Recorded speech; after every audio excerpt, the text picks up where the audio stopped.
بسم الرحمن الرحیم الحمدللہ رب العالمین والعاقبۃ للمتقین والصلاۃ والسلام علی سید الانبیاء والمرسلین۔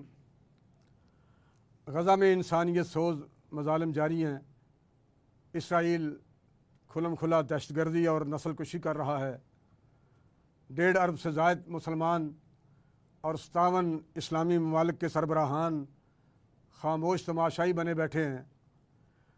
تحریک لبیک پاکستان حکومت پاکستان اور عالم اسلام سے اس وحشتناک ظلم و ستم کو فوری رکوانے کا مطالبہ کرتی ہے، اور اس سلسلے میں تحریک لبیک پاکستان 1 مئی بروز جمعرات دن 10 بجے فیض آباد سے لے کر امریکی سفارت خانہ تک ایک پرامن احتجاجی مارچ نکالنے جا رہی ہے، جس میں تمام شعبہ زندگی سے تعلق رکھنے والے پاکستانیوں سے شرکت کی اپیل ہے۔ لبیک لبیک لبیک یا رسول اللہ، لبیک لبیک یا رسول اللہ، لبیک لبیک لبیک یا رسول اللہ۔ تاجدار ختم نبوت۔ لہذا آج امت کو چاہیے کہ فلسطین کے لیے آواز بلند کرے اور مظلوم مسلمانوں کے لیے آواز بلند کرے۔